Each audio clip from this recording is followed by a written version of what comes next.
What up, Mike? Toronto. VK on the beat. Check. I'm in Toronto where you wanna get the city love. I'm from Toronto where you wanna get the city love.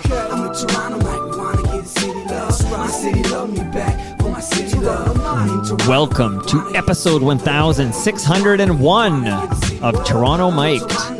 Proudly brought to you by Great Lakes Brewery, a fiercely independent craft brewery who believes in supporting communities, good times, and brewing amazing beer. Order online for free local home delivery in the GTA. Palma Pasta. Enjoy the taste of fresh, homemade Italian pasta and entrees from Palma Pasta in Mississauga and Oakville. Season 7 of Yes, We Are Open, an award-winning podcast from Monaris, hosted by FOTM Al Grego. RecycleMyElectronics.ca. Committing to our planet's future means properly recycling our electronics of the past. And Ridley Funeral Home, pillars of the community since 1921. Joining me today, making his Toronto Mike debut, is Paul Farberman. Welcome, Paul. Hi, Mike. Good to be back home in Toronto. Where do you call home these days? I call Toronto home, but I've lived in Los Angeles over half my life. I don't know if you can call Toronto home anymore if you've been in Los Angeles. So you're from L.A., and they have warmer temperatures in L.A. than they do here. Although, you came, it's quite mild out today. It's mild, and yesterday was here. Beautiful, beautiful sunny day.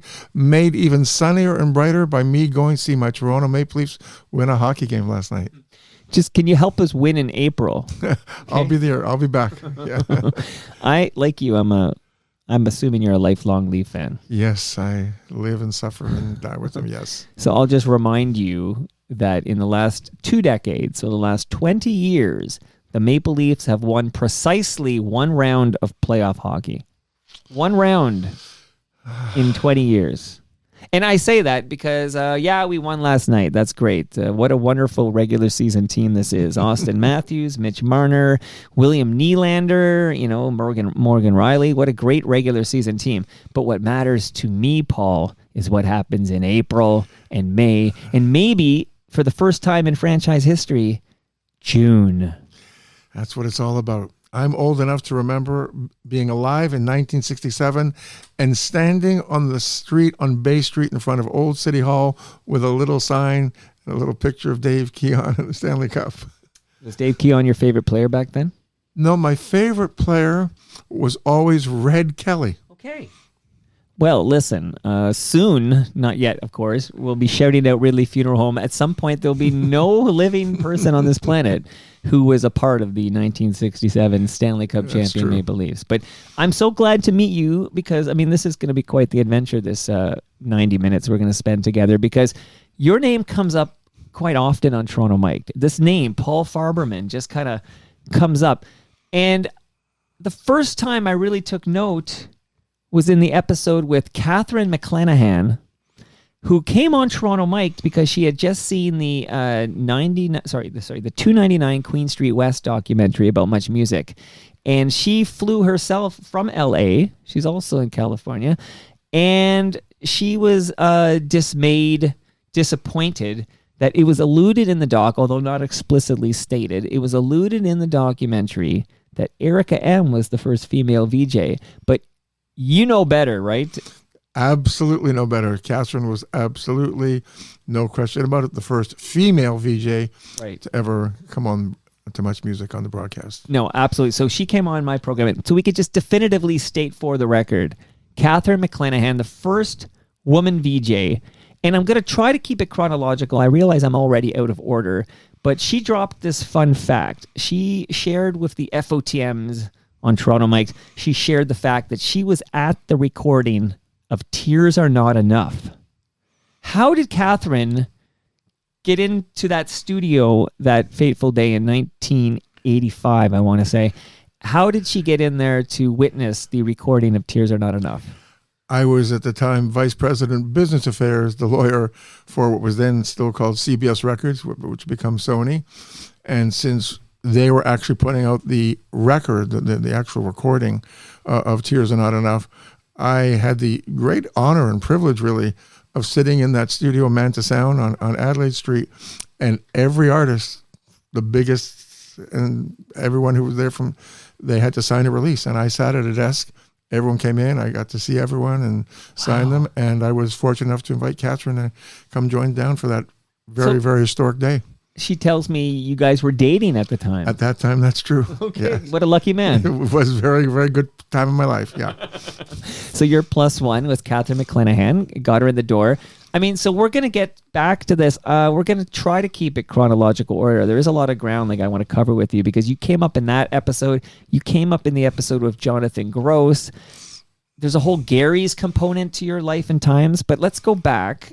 And by the way, also, Rob Proust from the Spoons wants me to say hello to you. Says you were one of the Spoons lawyers back in the olden days. He says you're a wonderful guy, and he hasn't seen you in ages. Very true. I actually just found a big poster of the Spoons, one of their albums, and gave it to a friend of mine in Toronto yesterday, to Derek, who was involved in Gary Topp's book. Yeah, I saw Derek and gave him a whole bunch of stuff I collected, like the Spoons poster, a poster of Michael Giordano's album release party at the CN Tower, and a bunch of other great memorabilia. You know, they're making a documentary about the CN Tower. And, okay, well, we got to get that in there. Okay, that's a Retro Ontario tidbit. Okay, and you mentioned Gary Topp. So, again, this is all kind of teaser. We're going to get into this, but you may know I moderated a panel discussion at the Red Room at the Masonic Temple for the release of Gary Topp's book, He Hijacked My Brain. And, we had a great panel there. And, of course, Ivor Hamilton was on the panel, for example. You know Ivor. Of course, yeah. And the police picnic was one of the, key topics I was curious about, the police picnic, Gary's presentation. But you're also possibly, you'll state definitively on the record right now if this is true or false. Was that your idea, the police picnic?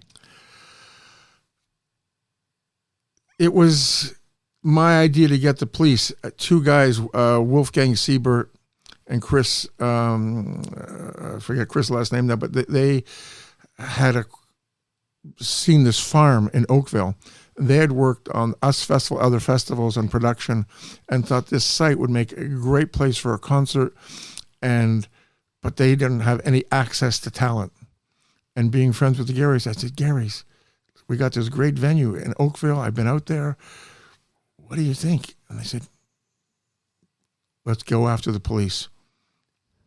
Okay, so if I'm hearing this correctly, no Paul Farberman, no police picnic. That's true. That's true. Okay. Well, but also no Gary's, no police picnic. Yeah, that's for sure. Oh, for sure, because they had a relationship with the police, of course, and they brought them to they started at the Horseshoe Tavern. I don't know. Depends who you ask. But I'm deciding now about 15 people at these Horseshoe Tavern police shows. I was out there. And I think the Edge might have been before that even. I think. No, I think the first is Horseshoe. Yeah. Because then Roxanne breaks. And then they don't have a problem getting 15 people to buy a ticket to see the police anymore. Everything changes after that. Okay, so let's go back. You mentioned you're a Toronto guy. And by the way, okay, there's another, sorry, but you also come up because I'm at a Stu Stone movie release, and they're sitting there is snow. And I don't mean the snow that's going to fall at some point this season. I'm talking about Darren O'Brien in former Snow. And you work closely with Snow, right? Absolutely. I love the man. I love him. I'm going to get back to this later, but can you now, because this is a recording and everything you state is legally binding. You know this as an attorney, okay? Can you get Snow to pay a visit to me in the basement for a conversation about his tremendous career? I'll talk to him about it while I'm in Toronto. Is that a promise? That's a promise that I will talk to him about it in Toronto, and I'm pretty sure I can get it happen. That's pretty sure. I can tell you're a lawyer because that's pretty sure. I think so, but that's not a definitive statement. Okay, so you're going to do your best to get Darren O'Brien, better known as Snow, into the TMDS basement here. He is the most wonderful human being, charming, and has stories that could go on all day here. I'm going to need a bigger hard drive is what you're telling me. Listen, I'll make the room for Snow. I can't believe it. Okay, so I mentioned you're a lawyer. So let's go back here because some of the artists you work with right out of the hopper here. So You went to Osgood Hall Law School, and you're called to the bar. So you start as a lawyer, but what made you want to specialize in entertainment law? I was a drummer growing up as a kid, and played in a bunch of, you get inspired. yeah, played in a bunch of local bands, and literally with people that I grew up with in high school, like Ben Mink, still one of my dearest friends, and Ben, of course, went on to acclaim with Bruce Coburn, Murray McLaughlin, co-wrote Constant Craving for K.D. Lang. He is best friends with Geddy Lee. He's appeared live on stage with Rush, and we're still great friends. Ben's been a very successful songwriter, artist, producer. I played in bands with another Toronto guy named Fred Mandel, who many people might not know that name, but he played through Bob Ezrin on the Dark Side of the Moon. Wow. He toured as a member for about 7 years, I believe, with Alice Cooper. Then for maybe 5-6 years with Elton John's band. Toured 2 years the world as part of Queen. And also... Yeah, but any bands we've heard of? Come on, stop with these and also obscure part names. of Supertramp. Wow. Yeah, so these are just local people. Ben, Right, well, shout out to Bob Roper. I always think of Bob when I think of Supertramp. Okay. And one thing, crazy thing about Ben Mink, we were in high school. He was in the house band called Mary Lou Horner, the house band at the Rock Pile. And I still have the little poster that says Led Zeppelin featuring Jimmy Page and Mary Lou Horner. Wow, and the Rock Pile is 888 Young, right? Right, Masonic Temple. Right. And so Ben in high school opened up for the first Led Zeppelin show. Okay. And it's interesting that the poster says Led Zeppelin featuring Jimmy Page because their album had just been released. So Led Zeppelin, people didn't know them. So they had to add Jimmy Page's name to the banner. Because he's with the Birds. Or the Yardbirds. For the Yardbirds, Right, yeah. sorry. Yeah. Yeah. Unbelievable. You mentioned Geddy Lee. So when you're now going to be an entertainment lawyer because you were a drummer. Shout out to David Quinton Steinberg, by the way, if he's listening. He's a drummer too. Of course, and I know David very well. And fun enough, in collecting my memorabilia, I just handed Derek yesterday a David Quinton 45 on Bomb Records that I had in my collection. Okay, because he was at that aforementioned panel discussion I moderated at the Red Room because he was with the Mods and they played the Last Pogo. Right.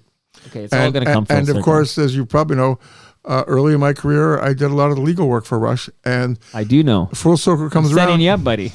At the hockey game last night, who did I bump into? My dear, dear, wonderful, wonderful friend and human being, Ray Daniels. Wow. The manager of Rush, of course. Yeah. Manager of Rush. Okay, so maybe in this early part of your career, so you're an entertainment lawyer.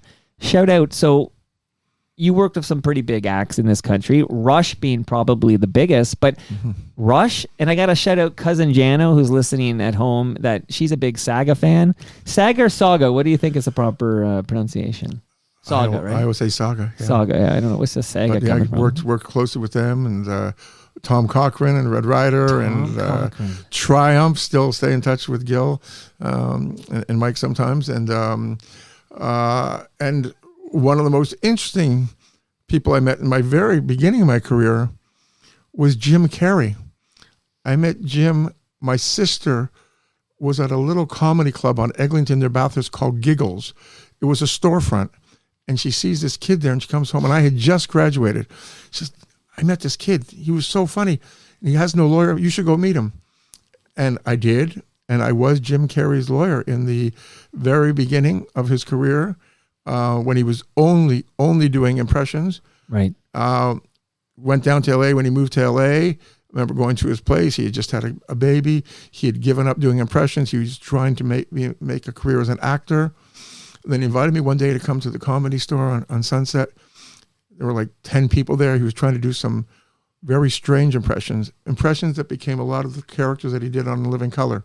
Right, like Fire Marshal Bill and stuff like that. Yeah, right? weird stuff. And I eventually lost touch with him. I've seen him since then, but I didn't, unfortunately, go on to work with him. Yeah. It's funny because he does a pretty good parody of Snow. Yeah, it's incredible. It's incredible. I just realized how this is going to be one of those mind blows where everything's going to connect. I had on this very program, he's a hairdresser. His name is Gary Chowan. Do you know the name Gary Chowan by any chance? So Gary Chowan would cut hair for the Agent Court studio where I don't know. All the stuff was filmed there in Agincourt, right? The old Channel 9 Of course, I know. studios, Yeah, of course. right off the 401 there. And he takes credit for getting Jim Carrey like his first ever television anything. Like, anyways, he's taking credit for this. And I don't know how to like validate these claims, but do you know before In Living Color, do you have any like off the top of your head, you can name check any Jim Carrey television before In Living Color? Well, I know the people who really started Jim's career were clearly in Toronto were David Holliff, who also managed Howie Mandel early in his career here in Toronto, and a guy named Ron Scribner was the agent, Ron Scribner Agency on Eglinton. And they were the... Okay, so I'm still out trying to corroborate the Gary Chowan story. So but I don't know. I like to believe. I'm like Fox Mulder. I want to believe, okay? All right, a lot of mind blows here.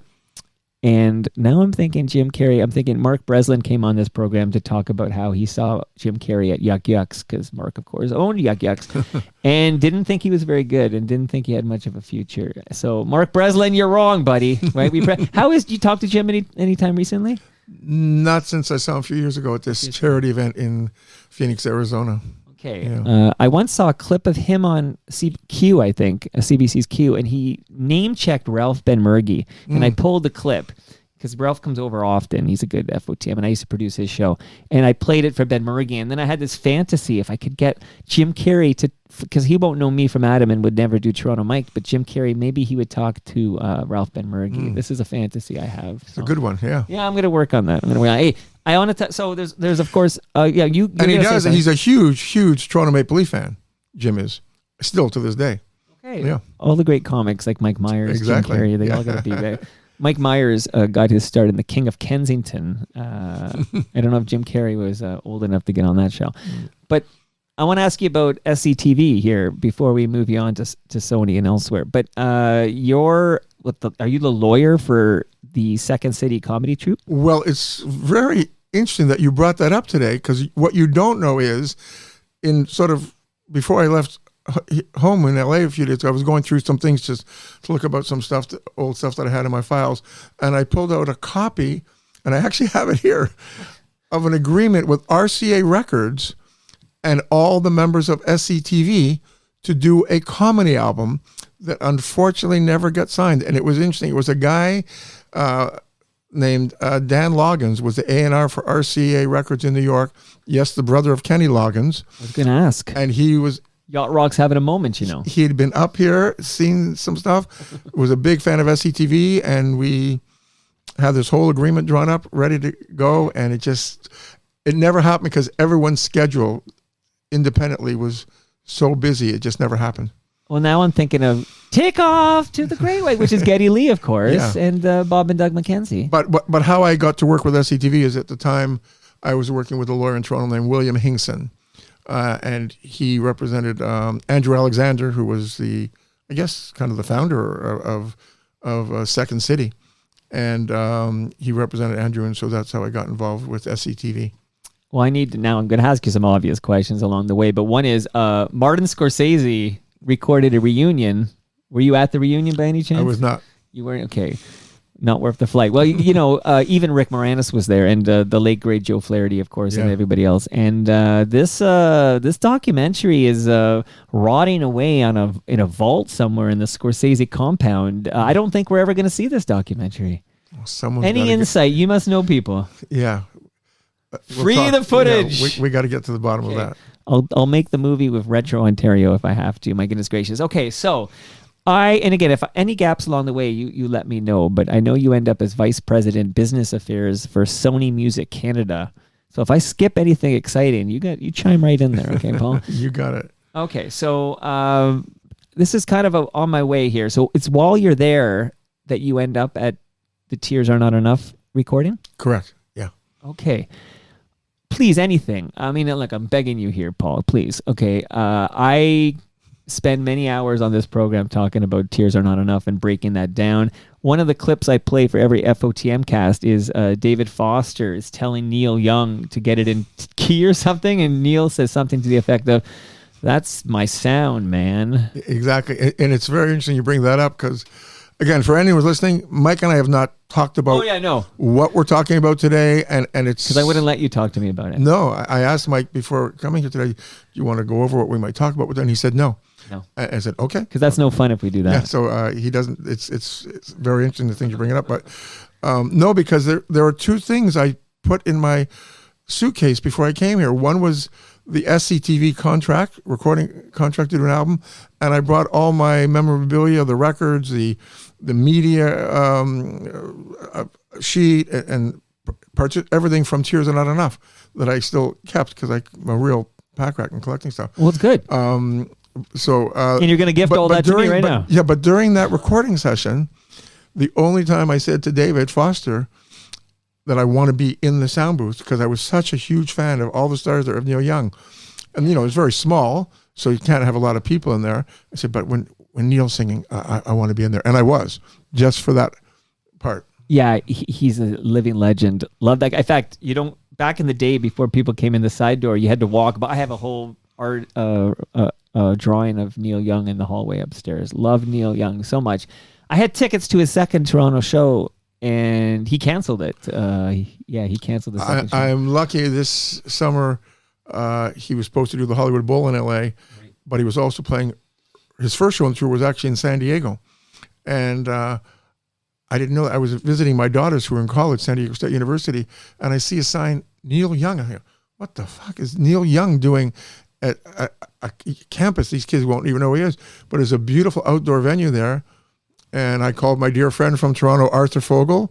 Of course, is one of the most senior executives in the world at Live Nation in LA. Right. And he arranged a great ticket for me to go. And I saw Neil's show there with Crazy Horse. It was incredible. And as funny things happened, the Hollywood Bowl show got canceled. So if I had waited for that show, I wouldn't have seen him on this tour. See, I actually have a similar regret, which is there were two Toronto shows, and then there was 2 months later he was coming back, and I had an opportunity to go to the first show.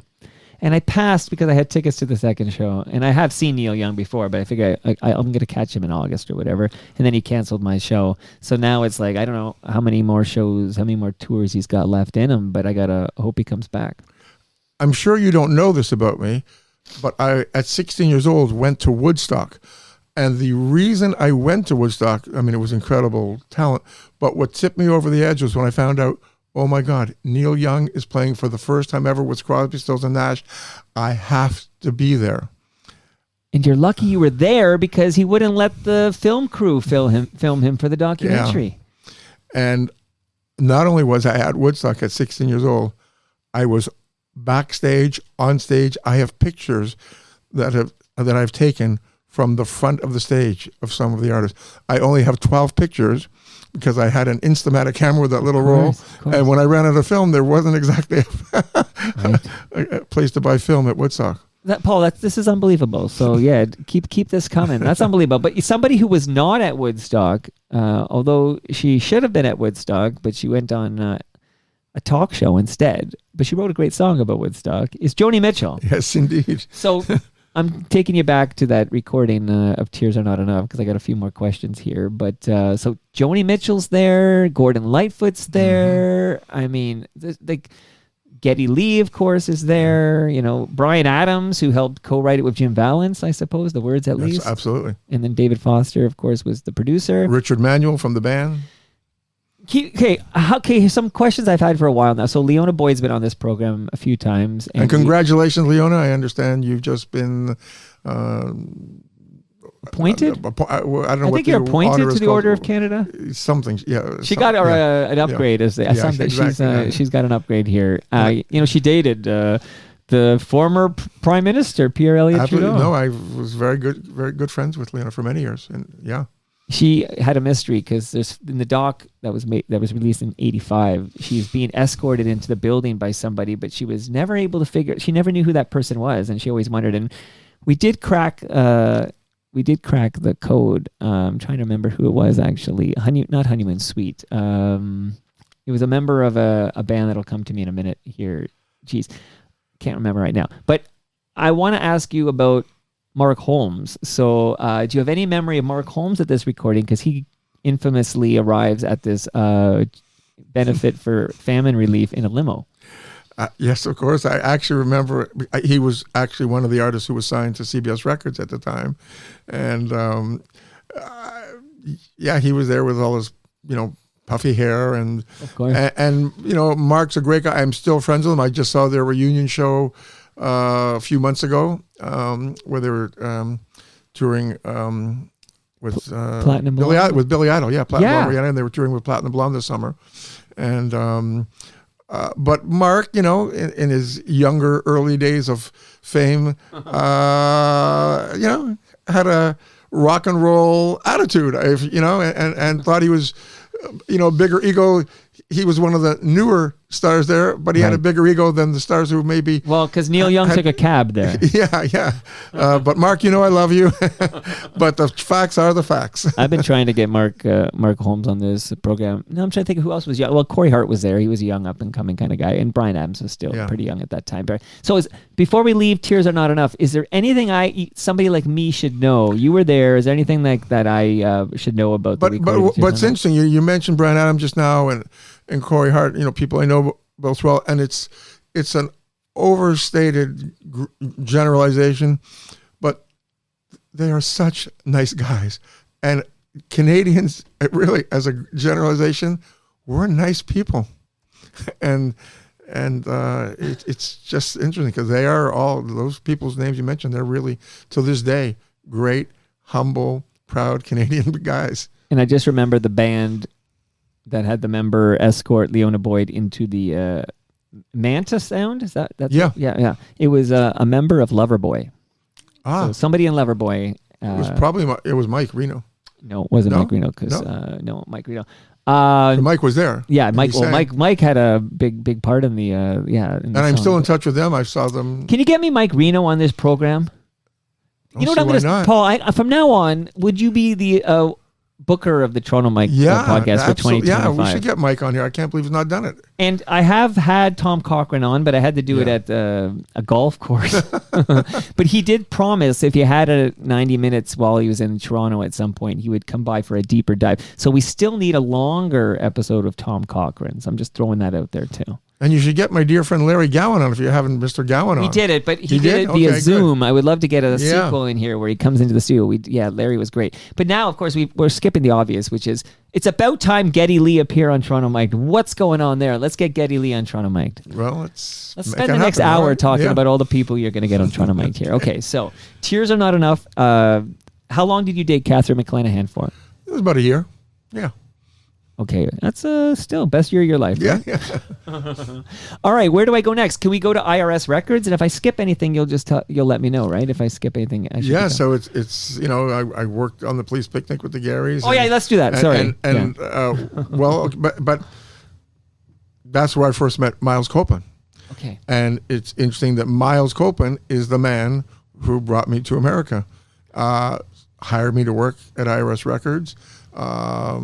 Sponsored me for my visa, and he's the founder of IRS Records, and we're going to talk about REM and more here in a moment here, but let's go back to that police picnic for a minute. Okay, so how did you just knew the Garys because you were representing all these musicians? Is that how you knew the Garys, or how do you know Gary Topp and Gary Cormier? I think really just being a fan of music and going to a lot of shows, the Garys, sure, and going to the Edge, which was also Ron Chapman ran the Edge, where they did shows there with Ron, and just really from going to shows, not so much from my clients, so much as just being a music fan. Sure. And And then you kind of gave us a little origin story of the police picnic. But did you have anything to do with the second police picnic? No, I after the first police picnic, I decided I'm going to be a lawyer, I'm going to be a manager, I'm going to be an executive. I'm not going to be a promoter. It was an incredible experience. I loved the experience.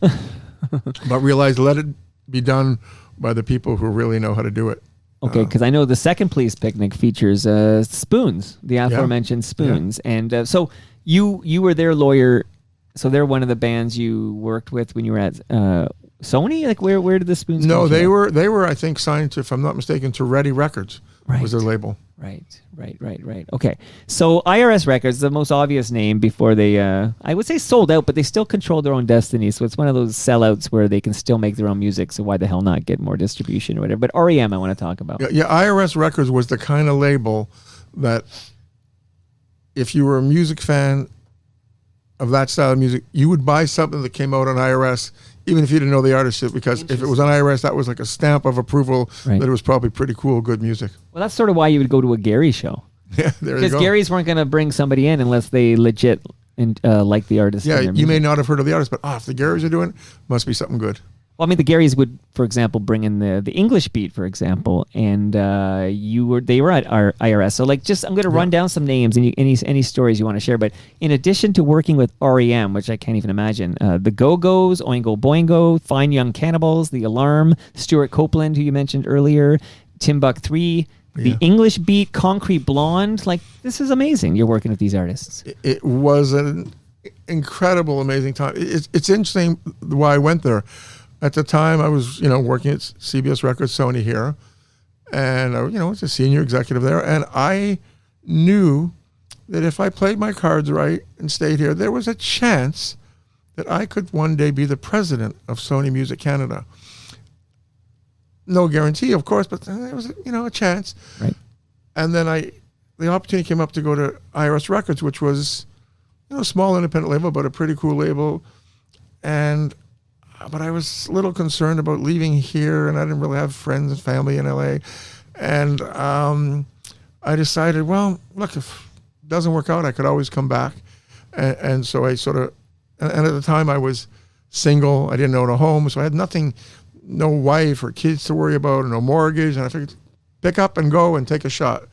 And so I did, moved to LA and got my visa and started working for that company with incredible artists, like you mentioned. What a career. Were you at IRS when REM left? Yes. What was that like when the REM tells you they're going to leave for one of the big companies? They were great guys. Their management was really, really good people, and they just felt the reason really is they felt that as successful as they become, they wanted and thought they could achieve more success than they were getting internationally. And they had the opportunity to go to Warner Brothers, I'm pretty sure it was, right? Who were giving them all kinds of promises and commitments and probably and they were money. going to stay out of their creative business. Supposedly. Yeah. And they maybe did too. Yeah, that was the plan. And I know they had a very civilized conversation with Miles Copeland and Jay Boberg, who were in IRS. Wasn't a party that was, it was a sore spot, but it was, I think Jay and Miles kind of understood. They'd been so successful for IRS, and so like, hey, good luck, guys. Let's, good luck in the future. And there was a good relationship still with them on past catalog things that happened. Right. But it sounds like Stuart Copeland you were referred to earlier. But Fine Young Cannibals. Okay, you're there in 88. So when is the She Drives Me Crazy era? Are you there for that? Yeah, it's the funny. Raw and Uncooked. You're I'm trying to remember the name of this damn CD. The Raw and the Uncooked or something like that? Yeah, you're reading my mind because I was going to mention Fine Young Cannibals because it's one of those mysteries. It was such a big album. Roland Gift, incredible singer. And just like some of these great musicians, he didn't want to follow it up. Right. He was like, no, I'm done.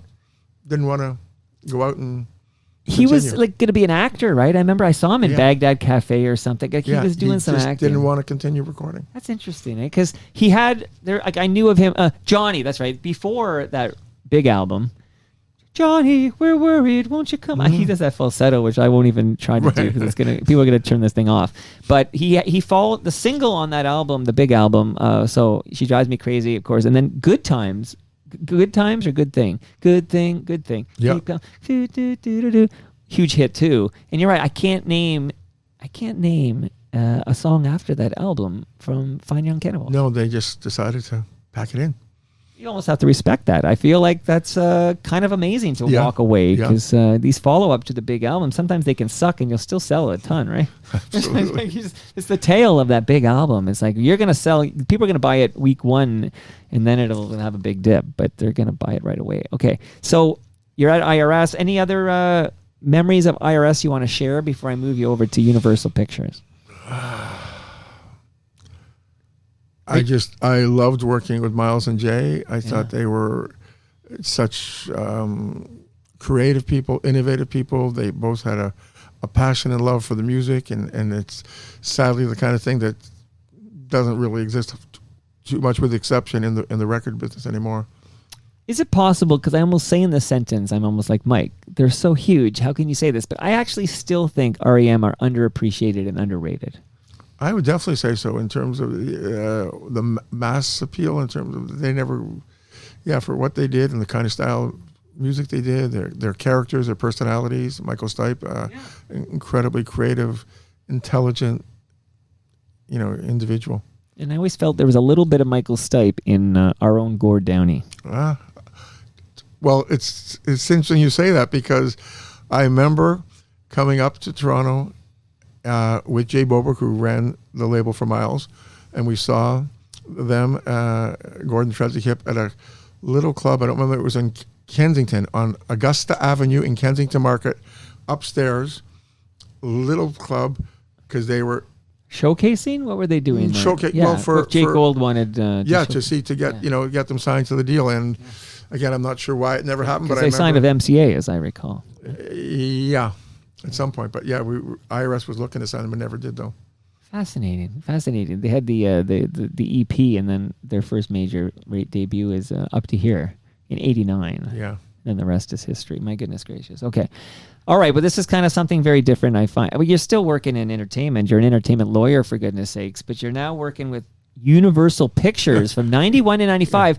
A few indie films. I just want to know if anyone out there has heard these indie films. We mentioned the Baghdad Cafe. Okay. I don't know how many people have seen that, but I love that movie. Jurassic Park? What is this indie? They were playing it at the Carlton Cinema, I think. Jurassic Park, Schindler's List, Scent of a Woman, like Apollo 13. What the heck are you doing for like a movie like Jurassic Park? Which, by the way, coincidentally, before I knew you had anything to do with this movie, it's on Crave now, or Bell Media streaming service.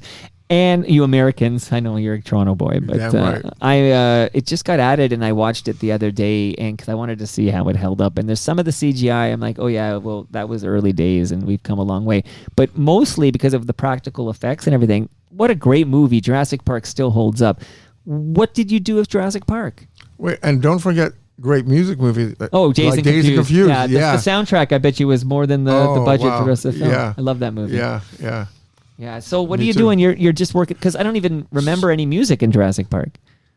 So I was responsible for, negotiating the composer agreements with the composer did the score, and as well as all the licensing of music for the film. Gotcha. And if there was a soundtrack album, which was much more like Dazed and Confused. Yeah, then putting that together. And Reality Bites too was a big Reality soundtrack. Bites was a huge soundtrack, and those kind of things were so much fun to work on. So they say basically what happens, does the filmmaker for Dazed and Confused, for example, does the filmmaker like, okay, I want to use these songs, and then, you go out and find out, oh, you're going to need a bigger budget? Like instead of Jaws, you're going to need a bigger boat. Well, it's interesting about the budgets you mentioned, because when they're making films, even these huge studio pictures, the last thing is the music. Of course, the composer can't write the music until the film's shot. And so by the time you get to doing the music, the films are always over budget, and now there's no much. Where's all the budget for the music? It's gone, because they had to use it for something else. So it's always on a shoestring, and trying to find, the money to get artists to perform new songs or write new songs, or pay for the licensing of the masters and the publishing. But and there's usually or often a music supervisor involved that the producer and the director work closely with, and that music supervisor suggests music. Okay, because that's Dazed and Confused, for example, a movie I've seen many times. Yeah, it's fun. The soundtrack is everything. Yeah, and I owned the soundtrack on CD. Yeah, so you owe me a few bucks there. But I proudly have a gold record on my wall from that movie. Yeah, was there any examples of like a song that the music supervisor really wanted for a movie we've heard of, but simply was out of budget or simply couldn't be attained? That's a big question, but none that I recall. Okay. And is it Reality Bites? Like sometimes I confuse my Gen X movies, but does Reality Bites, is that the movie with My Sharona in it? Or am I confusing my Gen X? Maybe I'm thinking of, I feel like I don't remember. Sharona. Okay, yeah, I don't know. Remember. It's been a long time. I don't think so. I don't think that was in. All right, I'll Google it in a minute when I get you rocking on the next topic. Yeah. But these are some big, These are, I mean, it doesn't get any bigger than Jurassic Park. There's not, I can't say, what's bigger than Jurassic Park? I guess, well, nowadays with inflation. But I do remember on Schindler's List, before it actually got into the stores, when there were CDs in the world, Steven Spielberg's name was spelt wrong. And we all, our whole department went, well, he was an up-and-coming filmmaker. Nobody had heard of him, okay? So you're excused there. I've Googled Reality Bites. Yeah, it is my Sharona in Reality Bites soundtrack. I'm reading now okay, and of course, the Lisa Loeb song comes out of that. Of course, yeah. And that was directed, I think Ethan Hawke directed that video, if I remember correctly here. They may or may not have been dating. But I can see Juliana Hatfield, 3 are in there. This is taking me... All I Want Is You from U2 is on that soundtrack. And Crowded House is on there. Okay, everybody. Incredible music, yeah.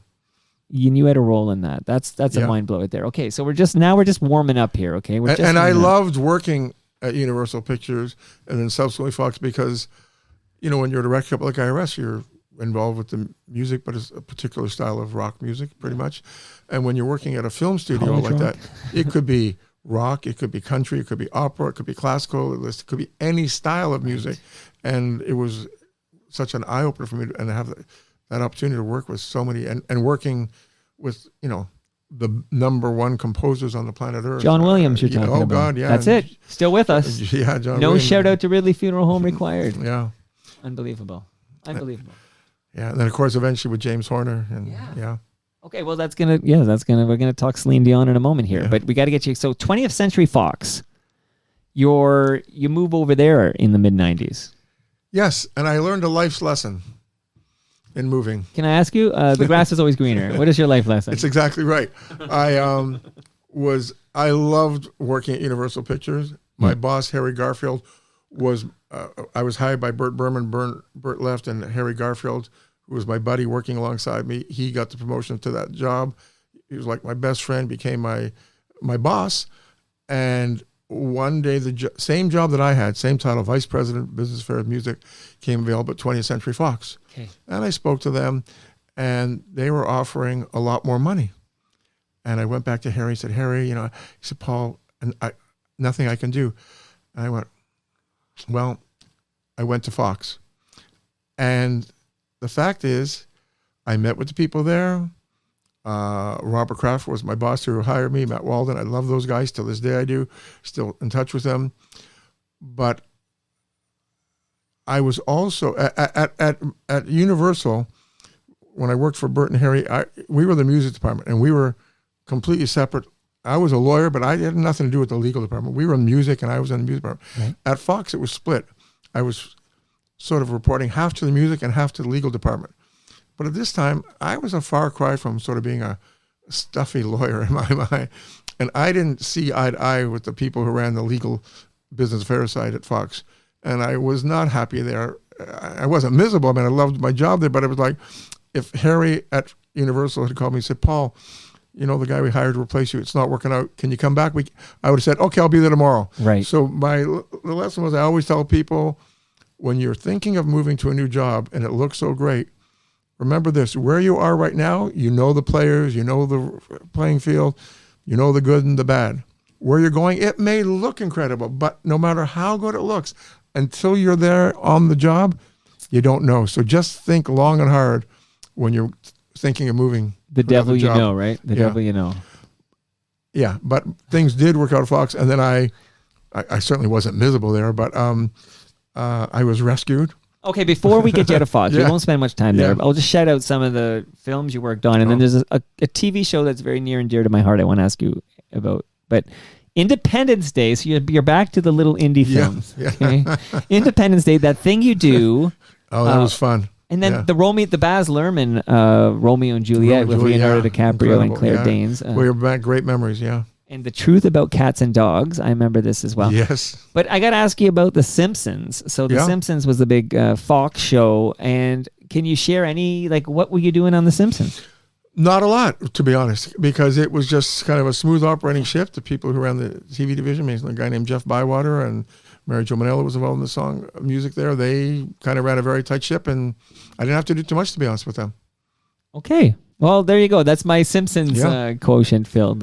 Still love the Simpsons here. Okay. I hadn't been on the Fox lot for many, many years until last week when I went to a screening of the new movie, the Bob Dylan movie. Yeah, of course. And it was on the Fox lot, so it was really kind of brought back a lot of good memories, actually, not bad memories, being back home on the Fox lot and in the theater there watching the screening. And the cast was there for the screening. The cast Timothy crew. Chalamet. Yeah, he was there, and all the cast was there, moderated by Gwyneth Paltrow. So it was a pretty fun evening. Okay, so my Dylan contribution here is to tell everybody that Lorne Honickman, who is also a lawyer. Do you know Yes, Lorne? I know the name. I don't know. Well, he was on City TV as their so before he became a lawyer, he was like the legal specialist, and then he went and got his whatever law degree, and he got called to the bar or whatever you guys say. You lawyer guys say that's lawyer talking over there. Okay, but then he was. Now he's a lawyer, but he's a huge Dylan fanatic, and I'm going to produce a new Bob Dylan podcast for Lorne Honickman. So there's the exciting news for all the Dylan heads. That's coming very, very soon here too. Okay, let's talk about Celine Dion. How do you end up working with Celine Dion? Bury me in the details here. This is the next chapter of your life, and this chapter goes from 97 to 2014. That's a long chapter, but it was my good fortune to be working at CBS when she signed to the label. She recorded a French album. When she recorded her very first English album. Is that Unison? Or Unison, that's 100% right. Yeah. That's when I moved to LA to go work with Miles. Okay. So she came down to LA to record at David Foster's studio in Malibu. And remember, she's never recorded in English. Nobody knows her. So they didn't know anybody, had no friends. And Renee and Celine would say, Paul, come have dinner, come have lunch, come hang out. And so I spent a lot of time with them there. And then over the years, while I'm living and working in LA, she would come down to record an album, do a TV show, shoot a video, an award show, promotion. And Renee and I would call me, and we became good friends. I mean, her husband, Renee. Of course. And sometimes over the years, through all the jobs, we would talk jokingly and sometimes seriously. Paul, one day, Renee said, you got to come work with us. You got to come work with us. And it happened one day while I was working at Fox. I remember I was having breakfast one day, and he kept me waiting, Renee. And there was not a nicer man on the planet than Renee, and charming and just kind and so good to everybody. And he was so apologetic for keeping me waiting so long. And it was some issue. He was talking about legal thing, and I said to him, well, you see, Renee, I just kind of joke. I said, if I was working for you, you wouldn't have to deal with this shit. And he goes, you're right, Paul. This is the time. And he literally offered me the job that day. And you were vulnerable because you weren't ecstatic at Fox. Come on, I could read between the lines here. But this was a dream because I, knew Renee and Celine, Dave Platel, who worked alongside me at Sony, and went to work with Renee and Celine as part of their management team very early on in their career, was there, and I knew all the people there, and I thought, well, this would be like a dream. And remember, this is pre-Titanic, but she's already a huge, huge global star. Right. It was pre-Titanic, but it was just coincidental that Titanic situation, which is a great story, happened right at that time. Well, give me that story. So I'm now offered the job. I accept the job. Okay. I'm going to go work for Renee and Celine Dion. Okay. I tell my bosses at Fox, they're thrilled. Wow, Celine Dion, fantastic. I'm sitting in my office on the trailer on the Fox lot. I've given 2 weeks notice, whatever. And I get a call from Michael Gorfain, who's the agent for James Horner, the composer of the music for Titanic. Right. And Mike says to me, Paul, he's finished the score, James. And now that he's finished it, it cries out for a song. So he called his lyricist, Will Jennings. They've written a song. We would love to play it for Celine. Now, at this point, my boss has not heard the song. James Cameron has not heard the song. John Landau, the producer of the movie, has not heard the song. Because James Cameron was very insistent about this being a docudrama of historical proportions. So he didn't want any Mariah Carey, Whitney Houston, Celine Dion end title song. The only music had to be original score, or when the ship was playing what they're playing going down, but no new music. Okay. Nothing commercial like that. So he didn't want it. Said, okay. So I arranged to go. This is way, way, way, way before Celine's residency in Vegas, but they always loved Vegas, Renee and Celine. Renee to gamble, Celine to sit in the pool and hang out with the parents, go shopping. And went with James Horner, and Michael Gorfain was in the hotel room with them, and Celine and Renee, and James Horner sat at the piano, played the song, sang it, he can't sing. And Renee suggested then and there, and they talked about the movie, that why don't we have Celine do a demo? And Gorfain said, well, we didn't come here to ask Celine Dion to do a demo, for God's sake. And Renee goes, yeah, but if James Cameron's going to hear the song, let him hear it with Celine, not a demo singer. Good idea. And Celine was kind of rolling her eyes because the song wasn't resonating, but she did the demo, and but the story isn't over. So she does the demo. This was, we had a screening of the movie in New York. It came out on Christmas Day, the movie, but it was in August. I remember there was a screening. James Cameron was there, John Landau, Tommy Mottola, all the Sony senior execs, of course Renee and Celine, and we were watching the movie, and it was a longer version than the final cut, which was long. Yeah. And we had a meeting the next day, and Sony did not want Celine to do the song. Now, if you were alive back then and reading the trades, I was alive, and I remember this because they were all you would hear about they were calling it like fish tar or something like that. Yeah, because they were fighting on the set when they were making the movie. It was so far over budget. This movie was a true life disaster. Nobody wanted to go near it. It was going to be a disaster. Yeah, why, Celine, would you want it? And it's called Titanic, so it's ripe for a disaster. But Renee and Celine watched the movie, and they were caught up in the love story. Yeah, it totally captured them. And so against Sony, they said, we're going to do it. Now, Sony was still not convinced of the song, and they never planned to release it.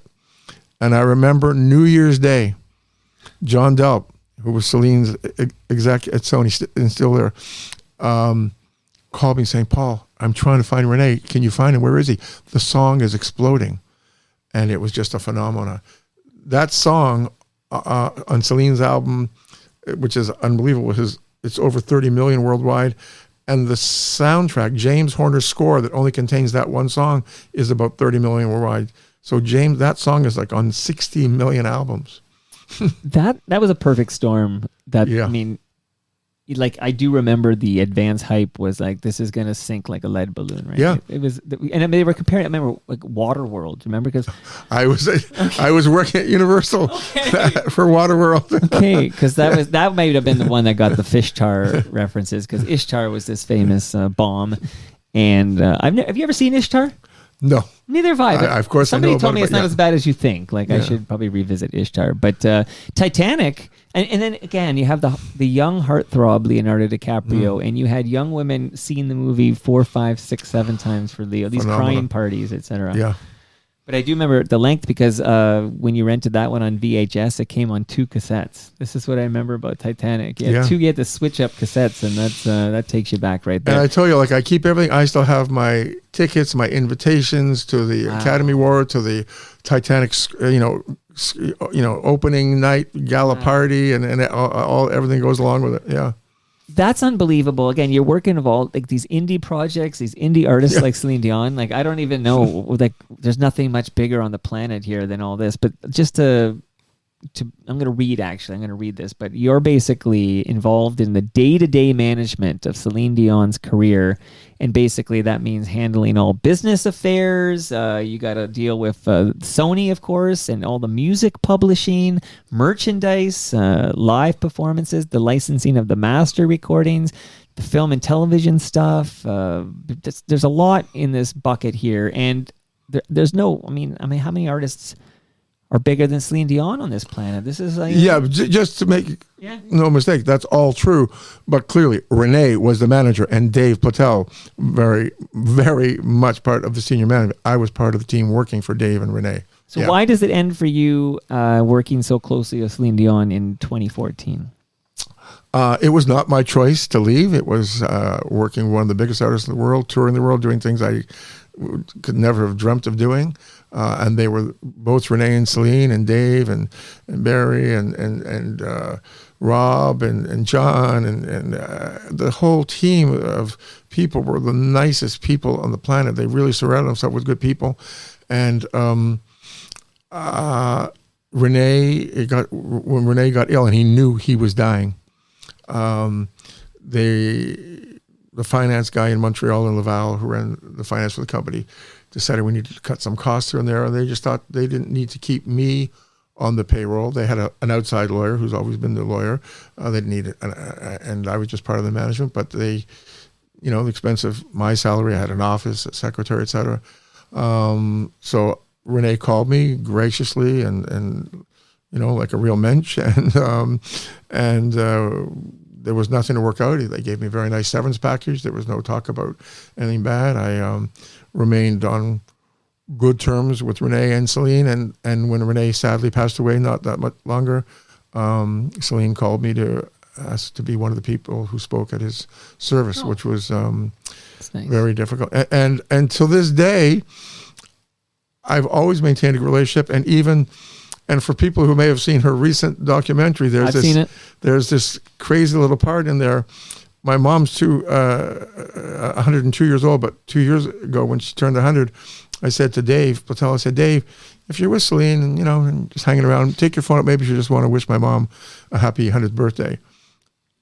And she did. Whoa. And it was very touching because, first of all, it was very gracious of Dave, who actually was with the hockey game last night. He's still my dear friend. Nice. But it was very nice of Dave because at this time it was COVID. She was not talking or doing anything. And so he didn't, to bother for something silly like that. Why? But he did. And it really touched me because she wasn't doing anything. And as simple as it is, it was nice that she took the time. And for some unknown reason to me, that little clip is actually it's in the in the movie. See, I got to rewatch it now that we're buds. I got to revisit that. But David Foster's not in the movie. No one else in the movie. But you hear, Celine. You hear Dave going, "It's time to do the birthday greeting for Paul's mom, Dorothy." Oh my God! And then you hear Celine go, "Hey, Dorothy, I want to join Paul and all the family." So yeah, it's kind of funny. But I wish her all the well. Wish her well in everything she's hopefully can continue to do. Did business never personal, so this stuff happens. But are you at all responsible for the her live cover of AC/DC's "Shook Me All Night Long"? No, I remember being in Vegas at the MGM when she was doing that at soundcheck for I think it was one of the VH1 Diva show, but I had nothing to do with it. Okay, so you're off the hook for that one. We can't all be perfect. Okay, she had a career, but okay. Well, maybe we should skip the AC/DC covers by Celine Dion.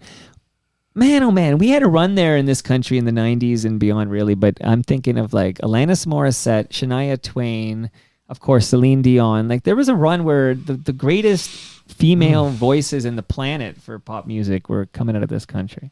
There's no question. And Shania, Sarah McLachlan, maybe not on that elite list, but what an amazing musician she is too. But an incredible human being too, with her charitable work and foundation and everything. Wonderful. I was at Massey Hall when she was just inducted into the I was there. You were there too? Yeah. Okay, we could have bumped into each other.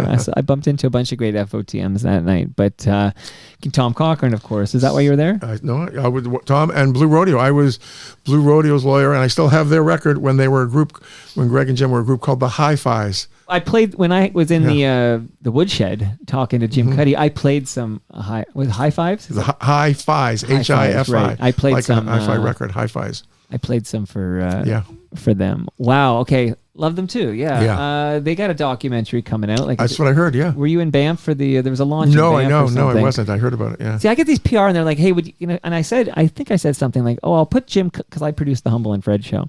And I said, I'll put Jim Cuddy on Humble and Fred because he can zoom in or whatever. I said, get me Greg Keeler. I've had my long deep dive with Jim. I want to talk to Greg Keeler, so maybe that'll happen, maybe it won't. But I kept waiting for them to send me to Banff for that premiere. It never came. Where's my invitation to Banff? And as you know, you were there. They gave great speeches at Massey Hall. Yeah. Well, Ron McLean. Oh, it was incredible. Was great, right? But that story, actually, I had heard from. Jeff Merrick told me that story about the 72 Summit Series, and then Bobby Orr. He was hurt, but they were testing him out, and they needed a goalie. And there's a goalie from the Marlboros. I think it's Marlboros. And then there's a Greg Keeler between the pipes taking. Unbelievable. And Ron McLean, who may have been a couple of bottles deep at that point. He's a very good when music and sports converge. There's not many better. Well, I didn't know that song, and I'm wondering, why is Ron McLean on stage? Well, there you go. He's and he loves his music. I've had Ron over here. Yeah. He loves his music, and he loves his Great Lakes beer. So here, let me do this real quick here, and then we're going to get back to your esteemed career here. But you don't drink beer. I learned this through so this is. But everyone who drinks beer knows the most delicious fresh craft beer is brewed right here in Southern Etobicoke. Believe it or not, it comes from Great Lakes Brewery. And I want to thank GLB. They'll be hosting us at a couple of events in 2025. And we love our relationship with Great Lakes Beer. I have a great relationship with Palma Pasta. So, Paul, do you eat Italian food? Oh, my God. Absolutely. Yes. You never know. I have, and I know I don't know where you're staying or whatever, but I have in my freezer upstairs, I have a large lasagna from Palma Pasta. Ooh. If I could give that to you. Would you take it? I will absolutely take it and enjoy every bite. Delicious. Shout out to Palma Pasta. They will host us too at a TMLX event in 2025. This wireless speaker, you can listen to Slow Ride. I'm thinking of all the songs I heard on Dazed and Confused. What a great soundtrack that was.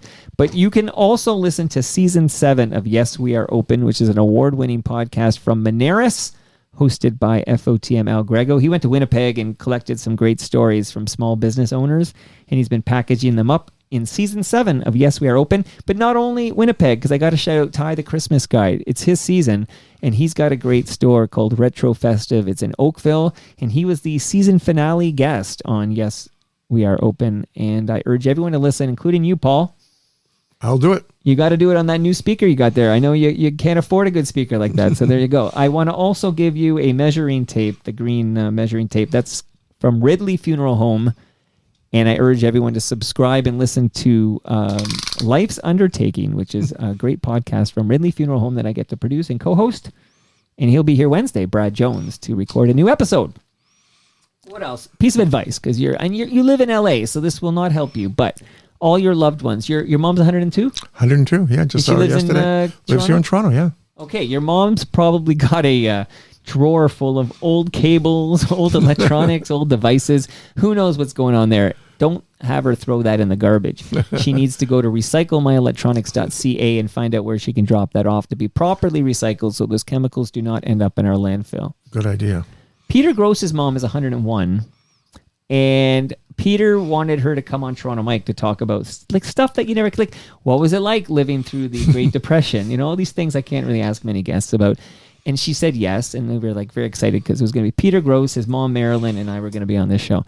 And then she calls up her son Peter and says, I've given it some more thought, and I've lived my whole life not being famous. And she was worried being on Toronto Mike would make her too famous, and she's decided not to appear on Toronto Mike. So Marilyn Gross will never be as famous as she deserves to be because she's not going to visit the basement like you're doing right now. All right. There you go. So we'll get your mom on Toronto Mike. Okay. All right. So we've covered a lot of ground. This is kind of a recap as we wind down here. But you're in town for how long? I'm heading back on Thursday. How many FOTMs will you have either lunch with or met while you're here? Because you told me you had lunch with Gary Topp. That's true. Okay. And that was like today or yesterday? Today. And did you tell Gary you're going to be on Toronto Mike? Yeah. And what did Gary say? Have fun. Get that lasagna, he said. Get that lasagna. Okay. Are you going to see FOTM Jonathan Gross? I'm having breakfast with him at Bagel World on Wednesday. And how do you know Jonathan exactly? Oh, geez, I don't know. From the Seinfeld episode, the Fusilli Jerry episode? No, I know. You know, he lived in LA for a long time, and he's one of the people.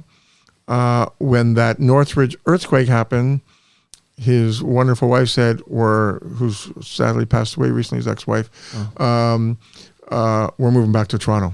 And they did. Right. But I knew him before moving there. I I don't know how. I mean, we just have so many mutual Well, friends. because I'm looking, you can't see it, but I have a copy of a great Lowest of the Low documentary called Subversives that Simon Head did. And I know that the DVDs come out of Jonathan Gross's distribution factory or whatever he's got going on there. Yeah, he's put out some great things. And of course, his sister, Marjorie Gross, who's sadly no longer with us, she died far too young, but she was a great writer for like Seinfeld, that Fusilli Jerry episode. Yeah, absolutely. Right, yeah, no, I've known him a long, buzz of Jonathan long time. Gross. He's a cool cat. Yeah. All right, and any other FOTMs?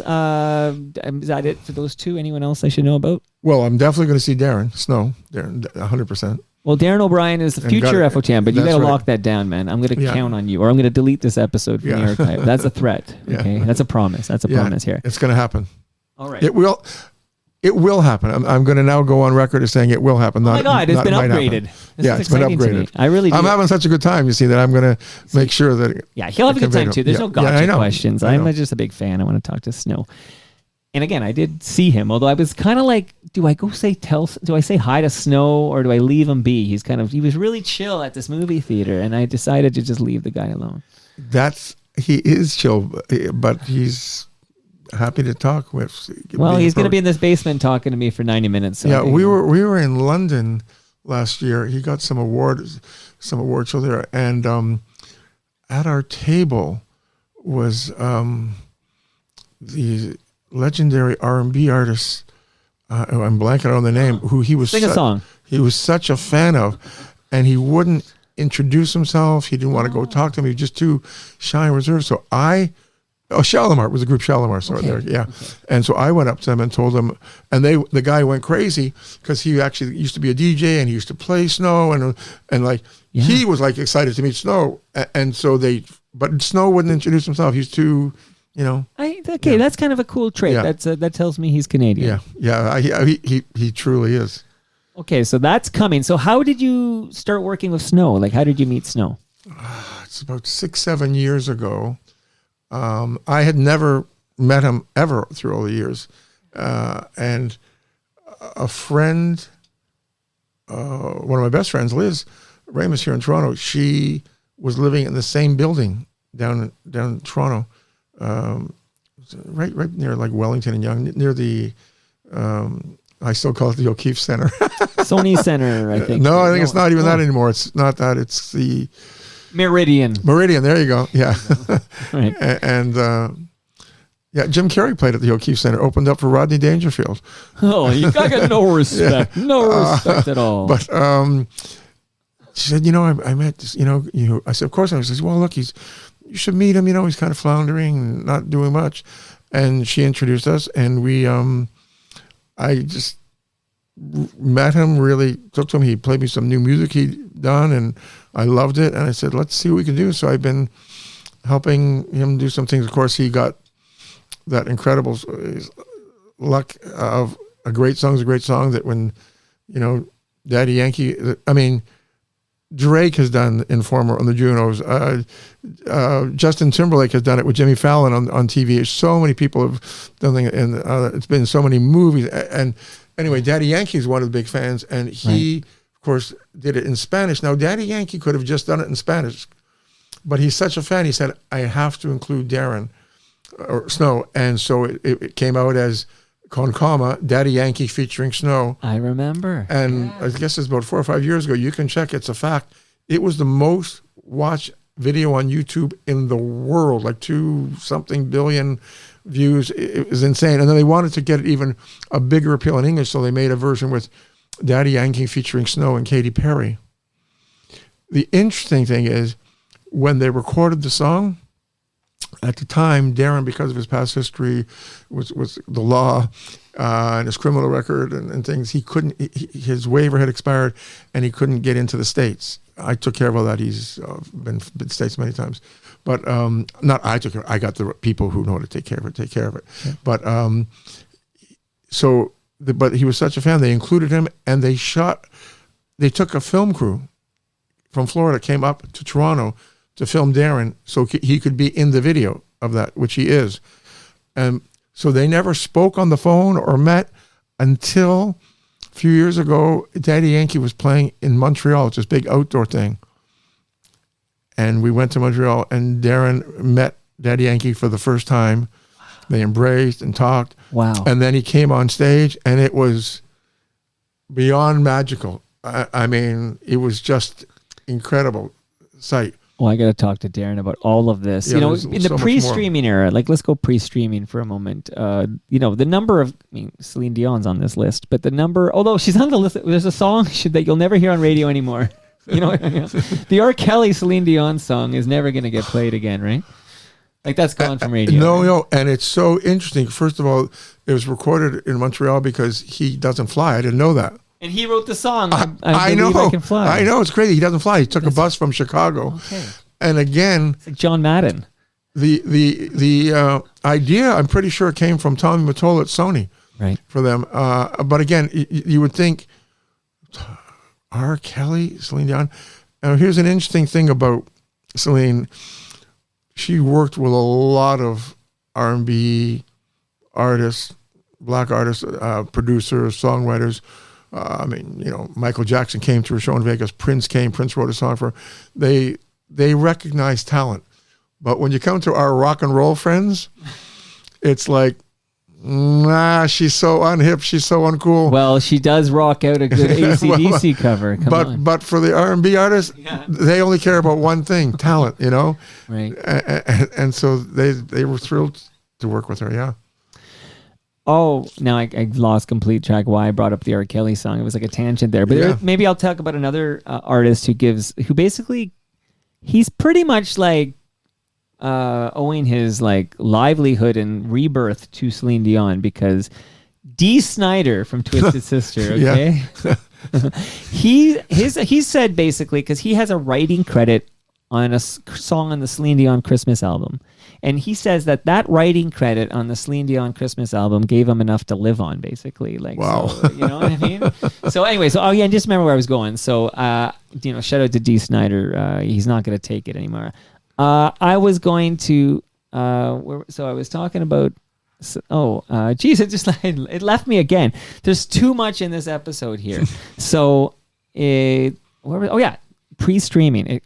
It came back to me, Paul. That's why I'm a professional. That's why I'm a award-nominated thing.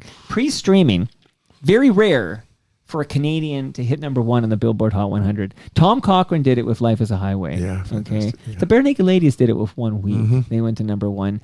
Celine Dion multiple times. I can't remember all the times, but definitely more than just the R. Kelly duet. That's how I got stuck on the R. Kelly thing. Okay. But they aren't playing that one on the radio anymore. But anyways, that's not Celine's fault. That's not Celine's fault. But Informer went to number one. Like, so what a this list of Neil Young only did it once.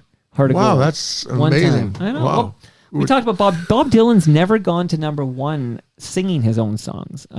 Crazy. He's written a song. And Bruce Springsteen's never gone to number one on his singing his own songs. Wow. His only number one song that he wrote was Blinded by the Light, which was the Manfred Mann cover. But yeah, Dancing in the Dark is his top U.S. Billboard hit, and it went to number 2. So all this is to say, what I'm telling you now is that Snow is more successful than Bruce Springsteen. That's what I'm telling you now, because he got the number one and Bruce didn't. So it's amazing to have that number one hit. But you know, he is in the Guinness Book of Records as having the biggest selling reggae single ever. Oh, yeah. Even though, of course, he's white. But he's so accepted and loved in Jamaica. They embrace him in Jamaica. That's fascinating, because he's not the only white Toronto artist to have a number one Billboard Hot 100 hit that is reggae. Can you name the other one? I don't think I can. Magic had a song called Rude. Oh, wow. Yeah. And they're a Toronto band. And they went to number one with Rude. Okay, that's reggae. Yeah, no, I know Adam, who lives in LA now, and he's All right, look at this. Look at this. Okay, so who else are you working with these days? So I guess after post Celine Dion, see, I put a little accent on that. I'm working on it. Celine Dion. Post Celine Dion, you basically are working for yourself now. You're at Paul Farberman Entertainment. Okay. Yeah. And you want to shout out? So we've talked about Snow here, who's going to be in the studio. Look forward to that. But anyone else you want to shout out that you're working with these days? Not really, because top secret. You have to kill me. There's nothing top secret at all about what I'm doing. But when I stopped working with Ray and Celine, I said, "What am I going to do now?" I need a job. I am not a millionaire. I wasn't Celine Dion's manager. I had a good paid job, but I got to make money. No writing credits on any Rush songs. No, that's right. So I decided, well, I'm going to be a manager. I'm going to manage some new artists. And there was a young artist, I don't want to mention his name, a great kid from the Toronto area. And I was introduced to him by Fred Levy here in Toronto, accountant, business manager to the stars. Yes, it's Eugene Levy's brother. Wow. And a wonderful man. And he suggested this kid who was looking, and this kid had been discovered by Justin Bieber on YouTube, and Bieber brought him down to LA for a while. He was living with him. The kid was on Ellen's show, and I met him. He had to come back to Canada because he was starring in a TV show here, acting and playing an artist. And I was... David Steinberg was the lawyer, and we, the day we were supposed to sign the contract, I woke up, I said, I don't want to do it. I don't want to be a manager. At this point in my life, I don't have the time to invest in a new artist, knowing the way the business is. It will take 2 or 3 years at best before he makes any money, and therefore I make any money working as a manager on a commission basis. And it's just so difficult. I don't want to do that. That being said, I never discourage, and on the contrary, I encourage any young artist to pursue their dreams. Someone's going to success. You don't have to be a millionaire. You don't have to be, at the top of the charts. But if you can pursue your craft and your love and pay your bills and enjoy life, then all the power to you, and, pursue your dreams. And I do often help out even... This isn't an advertisement for people to call me. Go ahead. But there are people... You've earned it. Like an incredible human being from Toronto named Story, Storry, who I love and adore, and she knows it. I just saw her perform over in England recently, and I give her guidance, advice. I don't charge her because she's just, starting out trying to pursue her dreams, and I support her and her manager and her team, and she helped her get an agent in London. She opened up this summer for Sting some shows, for Tom Jones. Is an incredible story, and hopefully you're all going to hear more about her. I think she's just releasing a new record any day. Listen, you brought it all back to the police with the Sting shout out here. Yeah. It all comes back to the police picnic here. Paul, I got to say, we were chatting about this. I think right after your name was dropped in the Catherine McClenahan episode, we started messaging each other back and forth. Yeah. And then you came up again, and you came up again. And I'm like, who the hell is this mythical figure, this Paul Farberman? He's dating Catherine McClenahan. Like, give me a break. I would have retired right then and there. Holy smokes. But, dude, it was worth the wait. We didn't half-ass this on Zoom or something. We waited to get you in the basement, and you were full value, man. What a career, and what great stories. Thanks for doing this. Thanks. I really enjoyed it. So I have one piece of advice, one wish for you, one demand, I suppose, before I do my extra. I demand that your heart will go on. Right, Paul? I'll take that. Thank you. And that. I'm thinking Stu Stone says do it bigger. And that brings us to the end of our 1,601st show. Whew. You could have had milestone episode 1,600, but it went to Guh. Toronto. That's right. Guh. They're looking for some representation. They make music nobody wants to hear. It's wonderful. I love that band. Guh. Go to torontomike.com for all your Toronto Mike needs. I'm very active on Blue Sky. I'm at torontomike.com there. Much love to all who made this possible. That's Great Lakes Brewery. Palma Pasta. Paul, don't leave without your lasagna, buddy. I'm not. I'm taking it. RecycleMyElectronics.ca. That's for your mom to go to. RecycleMyElectronics.ca. Moneris, you got your speaker there. Yeah. And Ridley Funeral Home. Don't forget your measuring tape, Paul. I'll see everybody tomorrow. This is kind of neat. I got Banjo Dunk and Fremlin, Banjo Dunk, and Douglas Cameron. Do you remember the song Mona and the Children? Mona? I don't. Okay, this was like in the 80s. Yeah, I saw it on Much Music. Yeah, you missed it, but a lot of people actually missed it. But he wrote that song, but now they're in Whiskey Jack together. They got new music. This will be a great chat. See you all then.